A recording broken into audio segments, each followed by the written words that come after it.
आप सभी का फिर से स्वागत है। पिछले लेक्चर में हमने कर्वेचर की डेफिनेशन और एक दो एग्जाम्पल किए थे और रेडियस ऑफ कर्वेचर भी बताया था। आगे बढ़ने से पहले मैं थोड़ा पिछले लेक्चर पे जाना चाहूँगा। लास्ट में मैंने रो इक्वल टू इतना तो हमने निकाल दिया था आपके सामने पे, जो ये आपके सामने पे लिखा हुआ है, आप पिछले लेक्चर के लास्ट में देख सकते हैं। इसको मैंने सिंप्लीफाई करके इतना लिखा था, लेकिन इधर मैंने 1/रो लिख लिया था, तो उसको आप करेक्ट कर लीजिए। 1/रो इसका उल्टा होगा, मतलब ये वैल्यू किसकी है? ये वैल्यू रो की ही है, क्योंकि जैसे आप इसको सिंप्लीफाई करोगे 2√2 से 32 कैंसिल हो जाएगा, 8√2 आ जाएगा। तो ये वैल्यू रो की है, और अगर आपको 1/रो चाहिए तो वो 8√2 डिवाइडेड बाई 3 हो जाएगा। तो मुझे विश्वास है आप लोगों ने आसानी से कर दिया होगा। लास्ट में केवल वही हुआ था, रो की जगह 1/रो लिख लिया था। तो मुझे विश्वास है आप लोगों ने करेक्ट किया होगा, और नहीं किया होगा तो कर लीजिए। आगे बढ़ते हैं, एक और एक्सरसाइज करते हैं और फिर आगे बढ़ते हैं। Prove that the radius of curvature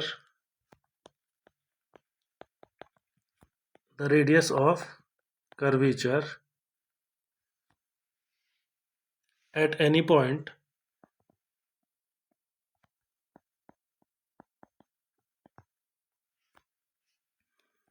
of the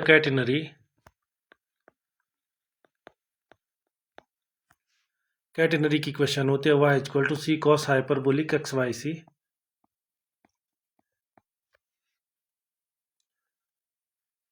तो ये कैसे होती है? वेरी करती है as the square of ordinate.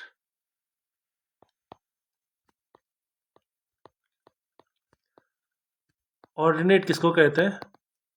आपको पता होगा, एक्स और वाई दो होते हैं, वाई को ऑर्डिनेट कहते हैं। हिंदी में कहते हैं भुज और कोटि, इंग्लिश में एफ से साइन ऑर्डिनेट। तो rho is proportional to y square, means rho is equal to some constant type y square. बस यही प्रूफ करना है। ये सॉल्यूशन। कर्व की इक्वेशन आपके पास है। सबसे पहले तो आपको क्या चाहिए? First derivative. तो पहला डेरिवेटिव बहुत आसान है, सी तो कांस्टेंट है, कॉस का कितना हो जाता है? Sine. Sine hyperbolic x y, इसको शाइन भी पढ़ते हैं, sine h x y c को शाइन, कॉस को कॉश। ये भी केवल स्टैंडर्ड तरीका नहीं है, ये भी एक तरीका है पढ़ने का।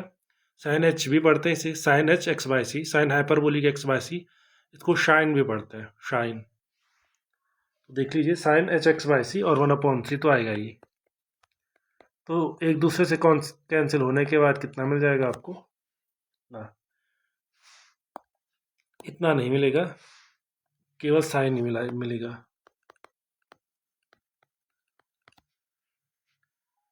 सेकंड डेरिवेटिव भी निकाल दीजिए। सेकंड डेरिवेटिव कैसे मिल जाएगा आपको? साइन, इस समय सी तो है नहीं, सीधे साइन का डिफ्रेंशिएशन हो जाएगा, लेकिन एक 1/c भी तो है, वो भी तो आएगा, उसको भी लिख लीजिए। तो रो का जो फॉर्मूला होता है, रो आप लिख सकते हैं, रो कितना होगा? फॉर्मूला आपको याद होगा, 1 प्लस फर्स्ट डेरिवेटिव, ऊपर फर्स्ट डेरिवेटिव आता है उसका स्क्वायर आता है, और फिर पावर 3/2 आता है, और उसे हमने डिवाइड करना है हमेशा सेकंड डेरिवेटिव से। तो कितना आ जाएगा? जो ये फॉर्मूला है इस हिसाब से 1 plus dy by d x कितना है? साइन हाइपरबोलिक एक्स बाई सी। देख लीजिए, 1 प्लस, ये तो आएगा ही, ये हमने डेरिवेटिव निकाल के रखा हुआ है, इसकी पावर 3/2 होगी, और इसको डिवाइड किससे करना है? सेकंड डेरिवेटिव से। सेकंड डेरिवेटिव में कितना है? कॉस, ये यहाँ से अभी अभी हमने निकाला हुआ है, पर इसके साथ एक सी एक्स्ट्रा है, ये वाला एक्स्ट्रा है, मतलब 1/c है, तो ऊपर भेज सकते हैं उसे आप, कोई प्रॉब्लम नहीं है। अब आपको पता है, जैसे sign square theta plus cos square theta 1 होता है, वैसे ही यहाँ यहाँ प्लस नहीं होता है, यहाँ माइनस होता है। मैंने पहले भी फॉर्मूले बताया। तो ऊपर की जो वैल्यू है 1 प्लस साइन, वो कॉस हो जाएगी, और क्यूब है ही, इसलिए कितना हो जाएगा? सी 1 प्लस साइन हाइपरबोलिक होता है cos hyperbolic square x by C, और पावर फिर से 3/2 है, और एक पावर यहाँ नीचे भी है।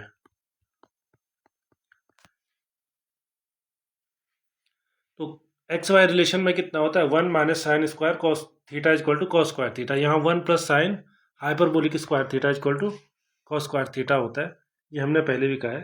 तो इसकी वैल्यू कितनी आ जाएगी, सी कॉस हाइपरबोलिक इतनी, क्योंकि क्यूब है, एक पावर और कम। और इसी की वैल्यू तो कितनी आ जाएगी, आप इसे सी स्क्वायर भी लिख सकते हैं ऐसे। तो 1/c से मल्टीप्लाई करना होगा, तो 1/c से मल्टीप्लाई होगा, लेकिन ये वैल्यू है y की, तो कितना आ गया 1/c वाई स्क्वायर। इसका मतलब हेंस जो कर्वेचर की वैल्यू आ रही है इसके, जो रो की वैल्यू आ रही है इसके लिए 1/c रो स्क्वायर 1/c वाई स्क्वायर है, इसलिए रो प्रोपोर्शनल है वाई स्क्वायर की।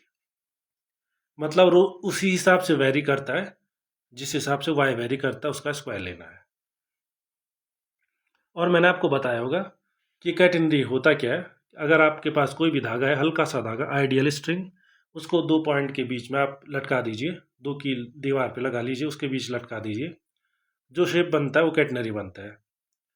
तो इस कैटेनरी को हम अच्छे से पढ़ने वाले स्टैटिक्स, जब आगे कभी स्टैटिक्स का कोर्स करेंगे वहाँ। अब एक एग्जाम्पल देखते हैं पैरामीटर का। मान के चलो साइक्लॉइड है, find rho for cycloid.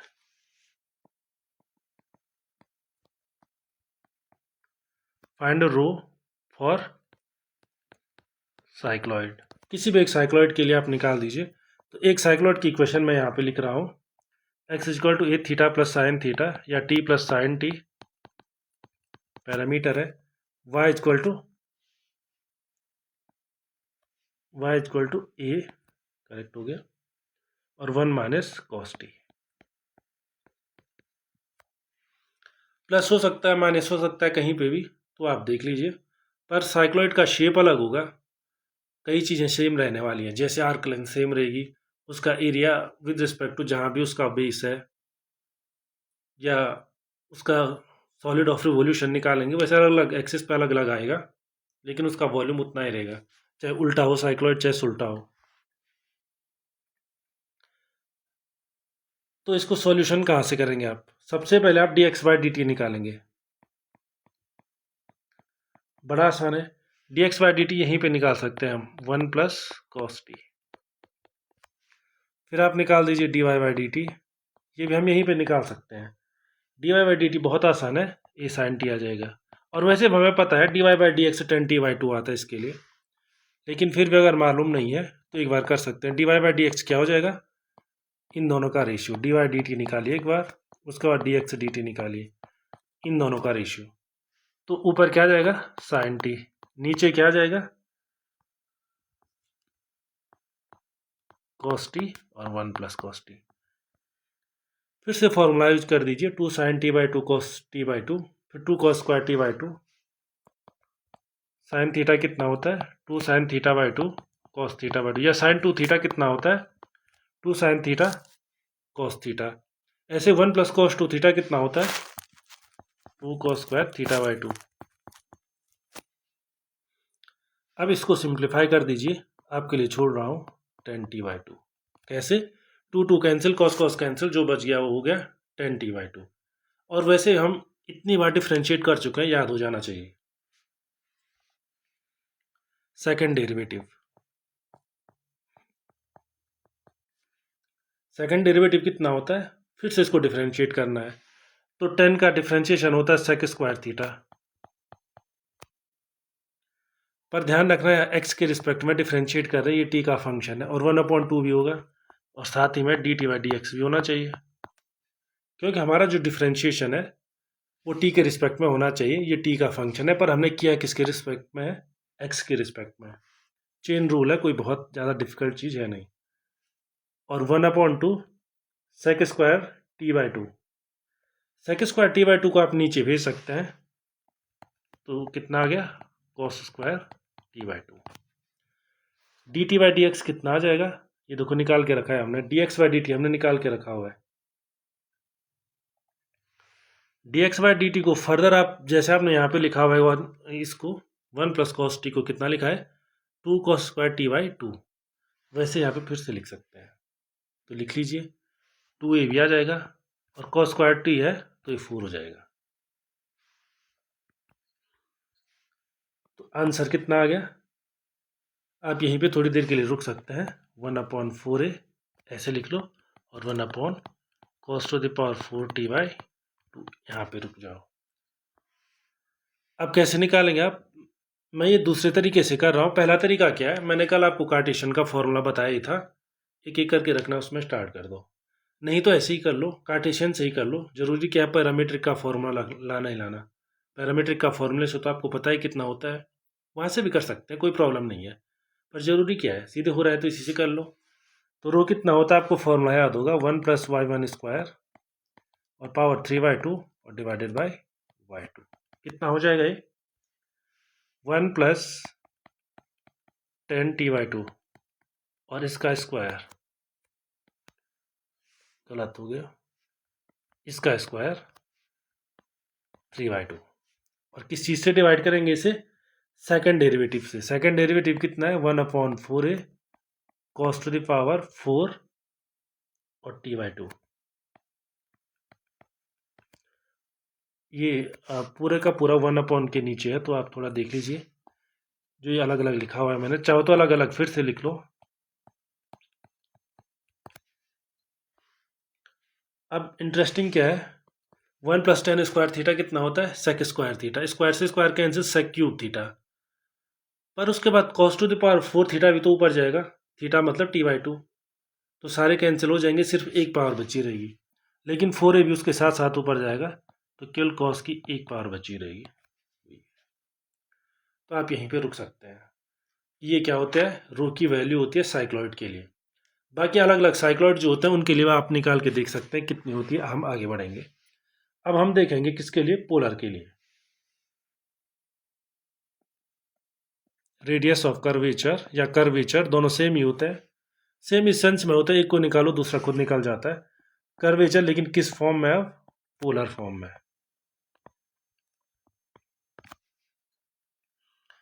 Polar form में मैं आपको पूरा डिराइव करके नहीं दिखा रहा हूँ, क्योंकि मैंने उसको डिराइव किया है किस फॉर्म में, एक तो कार्टेशियन में, दूसरा पैरामीट्रिक में। तो जैसे पैरामीट्रिक में क्या, वैसे यहाँ भी कर लीजिए। पोलर होता क्या है, x = r cos थीटा और y = r sin थीटा। तो आप क्या निकालिए, पहले dx/d निकाल दीजिए, product of to function dx/d। मैं क्या एक दो स्टेप करूँगा बस। dx/d कैसे निकालते हैं वो बता रहा हूँ मैं। ये प्रोडक्ट ऑफ टू फंक्शन है, पहले इसका डिफ्रेंशिएशन होगा तो cos थीटा ऐसे ही रहेगा, फिर फर्स्ट का डिफ्रेंशिएशन नहीं होगा, सेकंड का डिफ्रेंशिएशन होगा और फर्स्ट ऐसे रह जाएगा। तो dx/d कौन सा रूल लगाया हमने, प्रोडक्ट रूल लगाया है। ठीक है। r1 का मतलब क्या है, r1 का सीधा सा मतलब है dr/d। ठीक है, मतलब f' जो आप बोले, अगर rf थीटा है तो dy/d ऑफ f थीटा। ऐसे आप dy/d भी निकाल दीजिए, बस मैं यहीं तक करने वाला हूँ। dy/d कितना निकल जाएगा, ऐसे प्रोडक्ट रूल लगाई, r1 तो साइन थीटा ही रहेगा प्लस r और cos थीटा आ जाएगा। तो यहाँ से आपको dy/dx मिल जाएगा और d²y/dx² भी मिल जाएगा, सेम टू सेम वही। फॉर एग्जाम्पल इसको मैं थोड़ा देर में लिखूँ, इसको नीचे से रख लीजिए। अगर dy/dx की बात करें तो कितना आ जाएगा, dy/d और dy/ plus r cos theta divided by dx/d means r1 cos theta divided by, इसके साथ एक और माइनस साइन है, r sin थीटा, इतना आ जाएगा। तो d²y/dx² कितना आ जाएगा, d/dx ऑफ dy/dx। ठीक है, पर dy/dx थीटा की फॉर्म है, इसलिए dy/dx, इस वाले dy/dx को आप dy/d लिख लीजिए और उसके बाद फिर से dx/d लिख लीजिए। ठीक है, तो मैं ये पूरा करूंगा नहीं, मैं ये आपके लिए छोड़ूंगा। d/d किसका हो जाएगा, इस पूरे फंक्शन का, और उसके बाद dθ/dx। तो आप करके देख लीजिए कितना आता है।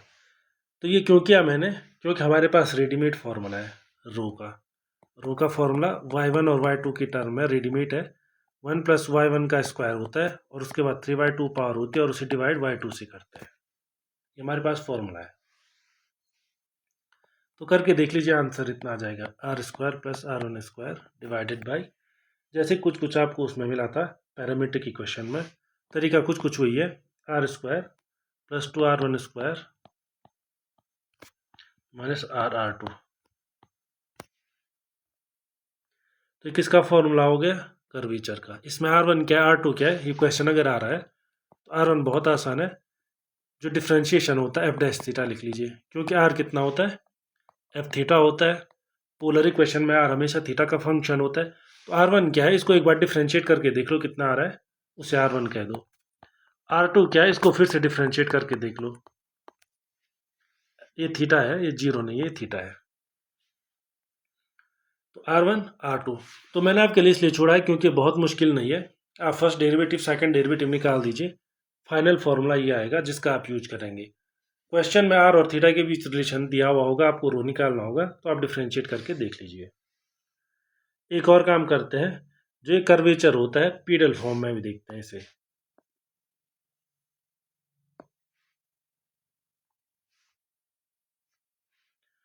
Radius of curvature pedal form में, तो छोटा सा चेंज होगा इसमें, कुछ ज़्यादा होगा नहीं। पीडल फॉर्म क्या होती है, पी आर रिलेशन।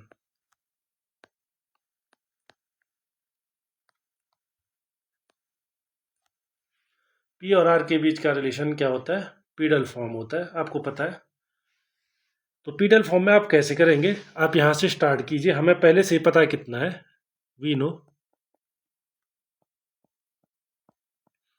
और आपको याद होगा पहले एक फॉर्मूला आया था, रो के लिए फॉर्मूला आया था, मैंने कहा था D S upon D Sai P R के बीच में कैसे होता है, वो मैंने वहाँ पे छोड़ दिया था, उसका ही डिराइव, उसी को मैं इस समय डिराइव करने की कोशिश कर रहा हूँ। सबसे पहले आप देखिए क्या जानते हैं हम, psi equal to theta plus phi होता है। इसमें साई क्या है, थीटा क्या है, फाई क्या है, साई वही है जो टेंजेंट वाई एक्स एक्सिस से एंगल बनाता है पॉजिटिव डायरेक्शन में। थीटा क्या है, जब आप कोई भी कर्व ड्रॉ करेंगे तो कोई पर्टिकुलर पॉइंट पी लेंगे तो उसका पोजीशन वेक्टर, वैसे कई बार आ चुका है आपको याद होगा, लेकिन जस्ट इन केस आपको एक क्विक रिमाइंडर चाहिए। तो ये ओरिजिन है हमारे, तो ओरिजिन से किसी पॉइंट पी को मिलाया, यहाँ पे टेंजेंट खींचा, तो आप इस लाइन को थोड़ा आगे तक बढ़ा सकते हैं। ये एंगल हमेशा साई होता है, ये एंगल हमेशा थीटा होता है और ये एंगल हमेशा फाई होता है। तो psi equal to theta plus phi इसलिए होता है क्योंकि ये दोनों एंगल सेम होंगे, ये दो लाइन इंटरसेक्ट कर रही है, तो वर्टिकली अपोजिट एंगल है। तो जब आपको ये मिल गया है तो D psi upon D S निकालिए, D psi upon D S कितना आ जाएगा D theta upon D S plus D phi upon D S.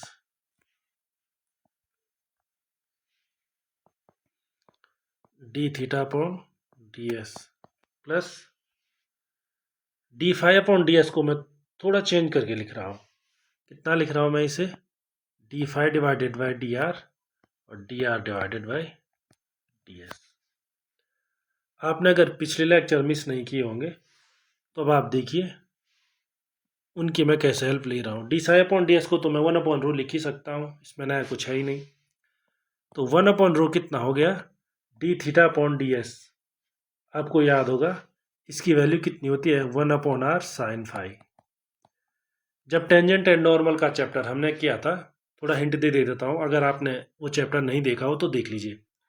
Tangent and normal में मैंने सारे डिराइव करके दिखाए हुए हैं आपको, कि d S by d theta कितना होगा, d theta by D S कितना होगा, d phi by D r कितना होगा, d are by D S कितना होगा, p equal to are sine phi होगा कितना होगा, वो सारे डिराइव करके लिखे हुए हैं मैंने। तो D S upon D theta के लिए फॉर्मूला पता है हमें, D theta upon D S ठीक उसका उल्टा होता है 1/r साइन फाई। अगला आगे बढ़िए आप, d phi upon d r, d phi upon d r को चलो रहने दीजिए, d phi upon d are, लेकिन इसके साथ जो दूसरा फंक्शन है d are upon D s, मैंने आपको बताया था वो कितना होता है, कॉस फाई होता है। इसमें फाई क्या है, फाई कुछ भी नहीं है, फाई ये वाला एंगल है जो एंगल यहाँ पे लिखा हुआ है, और साई भी फिक्स है ऐसे ही। तो cos फाई आ गया, ये आ गया। इसको अब आप सिंप्लीफाई कर सकते हैं एक स्टेप, 1/r। यहाँ तो साइन फाई ही रहने वाला है, लेकिन यहाँ कितना हो जाएगा, r cos फाई, और उसके साथ d phi by D r. तो इसको आप ऐसे में लिख सकते हैं 1/r। इसको मैंने थोड़ा सा चेंज कर दिया। क्या चेंज कर दिया, d/dr r, और इसको मैंने लिख लिया साइन फाई। करके देख लीजिए, प्रोडक्ट रूल लगेगा। r का डिफ्रेंशिएशन 1 साइन फाई, वही आ गया। उसके बाद r आएगा, cos साइन फाई का डिफ्रेंशिएशन कितना हो जाएगा, cos phi d phi by D r, वही आ जाएगा। जस्ट प्रोडक्ट रूल है और कुछ नहीं है। और जो टेंजेंट एंड नॉर्मल का चैप्टर था, वहाँ पे मैंने एक्सप्लेन किया था और प्रूफ करके भी दिखाया था कि इसकी वैल्यू कितनी होती है, स्मॉल p होती है। ये p क्या है, वही पीडल फॉर्म वाला p है। ये कोई भी फंक्शन नहीं है। p equal to are sine phi होता है। इसलिए हमको क्या मिल गया, rho equal to are D are upon D P. और रो इक्वल टू कितना होता है, D psi by D S 1/रो हुआ, इसलिए रो कितना होता है, D S by D psi. तो जब टेंजेंट एंड नॉर्मल का टॉपिक चल रहा था, तो मैंने केवल ये दोनों इक्वल लिख करके छोड़ दिए थे। मैंने उसके बाद कुछ नहीं किया था, मैंने केवल ये बोला था अभी आप मान के चलिए दोनों इक्वल होते हैं। तो अभी आपको एक सिस्टमेटिक प्रूफ भी मिल गया है कि d S by D Sai same होता है are D are by d P के, और दोनों कितने होते हैं, रेडियस ऑफ कर्वेचर होते हैं। अब आप देख लीजिए, मान के चलो पी और साई रिलेशन है आपके पास, रेडियस ऑफ कर्वेचर मतलब रो के लिए formula given in P and Sai. तो एग्जाम्पल या रिजल्ट लिख लीजिए, क्वेश्चन लिख लीजिए, प्रूव दैट, इंपॉर्टेंट रिलेशन है।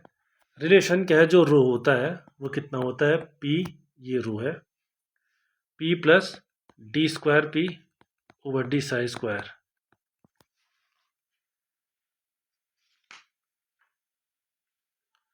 तो कैसे करेंगे, इसका भी बड़ा आसान तरीका है।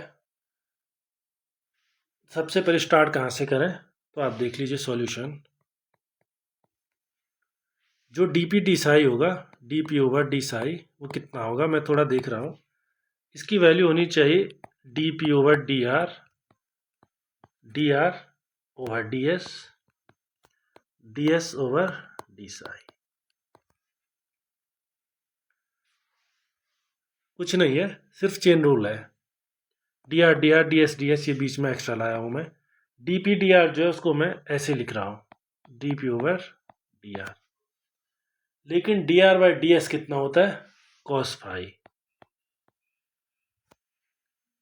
और साथ ही में D S upon D psi कितना होता है, रो होता है। Rho is equal to D S upon D Sai.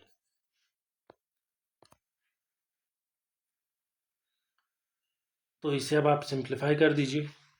कैसे, डी पी डी आर ये तो है ही है आपके पास, कॉस फाई भी है ही आपके पास। लेकिन देख लीजिए रो का जो दूसरा फॉर्मूला है वो कितना है, आर डी पी। तो उस आर डी पी को नीचे लाइए।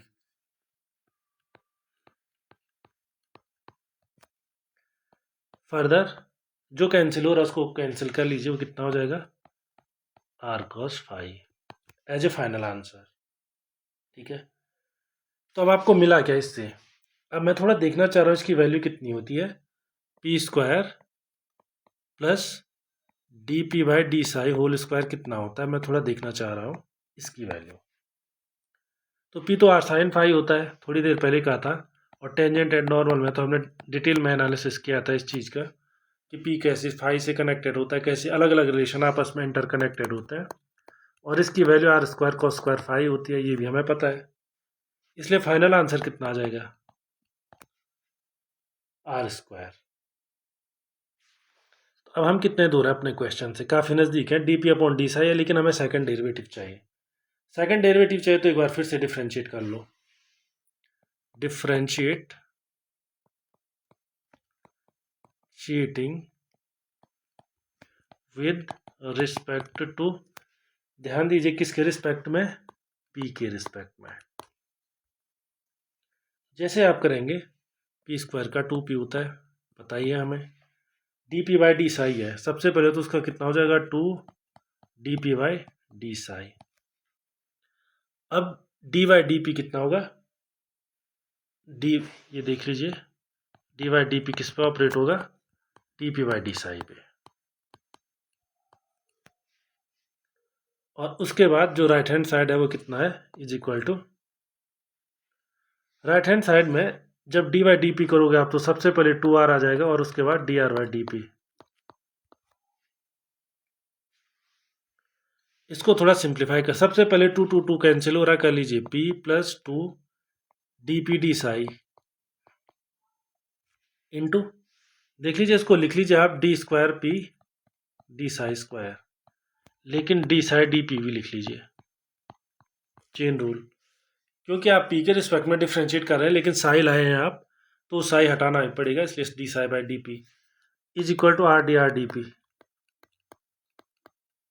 तो फाइनली आपके हाथ में क्या मिल गया आपको, p plus d square p, ये दोनों तो कैंसिल हो गए, जो ये है इससे कैंसिल हो गया है, तो D square P over D psi square is equal to small rho, क्योंकि जो क्वांटिटी है इसकी वैल्यू कितनी होती है, स्मॉल रो के इक्वल होती है। हमने अभी भी देखा था, ये फॉर्मूला होता है स्मॉल रो का, और डी एस और डी साई के रूप में भी होता है, थोड़ा ऊपर में भी हमने देखा था। आगे बढ़ते हैं, टेंजेंट नॉर्मल चैप्टर को आप जरूर देखिए, उसके काफ़ी रिलेशन हम यहाँ यूज कर रहे हैं। मान के चले एक्स और वाई एस के फंक्शन है, एक्स वाई ये किसके फंक्शन है, एस के, तो तब भी हम रिलेशन डिराइव कर सकते हैं। एक रिलेशन देख लीजिए, पहला रिलेशन हम क्या कर रहे हैं, क्वेश्चन वही है, हम रो की वैल्यू निकाल रहे हैं, रो इन टर्म्स ऑफ एस, जब एक्स और एस किसके फंक्शन हो, एस के फंक्शन हो। तो हमको पहले से ही पता है कोसाई कितना होता है, cos psi d x by D s होता है, और साइन साई कितना होता है, d y by D s, ये हमें पहले से ही पता है। आप एस के रिस्पेक्ट में डिफ्रेंशिएट कर लीजिए, डिफ्रेंशिएटिंग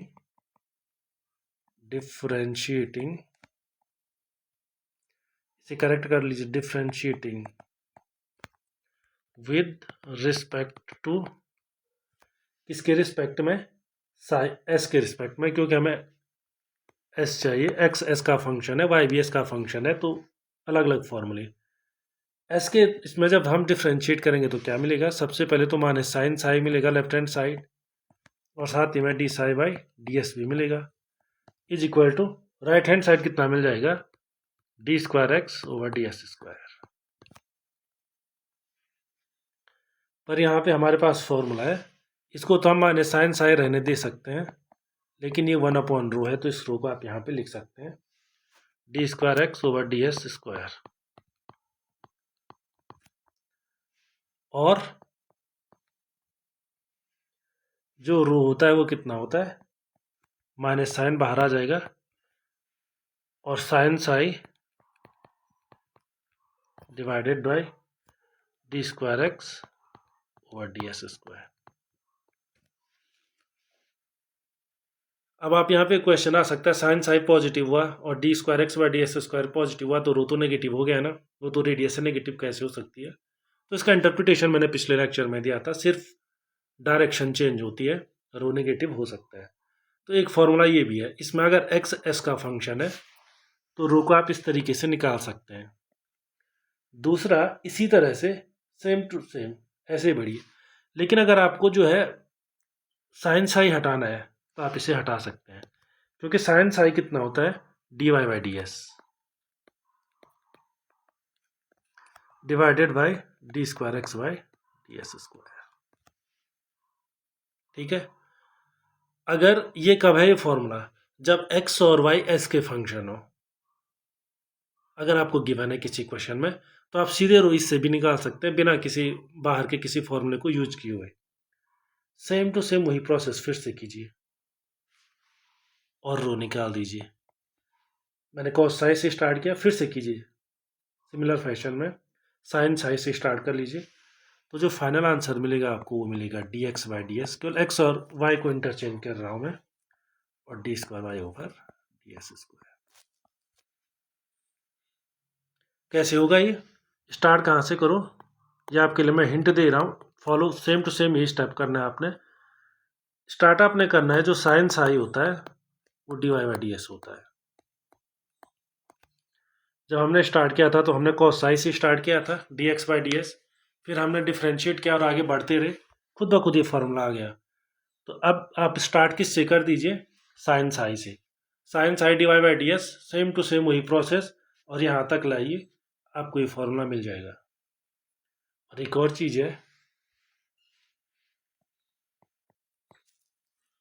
वो क्या है, रो इक्वल टू कितना बताया हमने अभी, रो इक्वल टू हमने अभी अभी देखा वो होता है minus sine psi divided by d square x by D S square. और ऐसे ही कॉस के टर्म में भी देखा है हमने थोड़ी देर पहले। तो इसका मतलब क्या है, sine psi divided by rho is equal to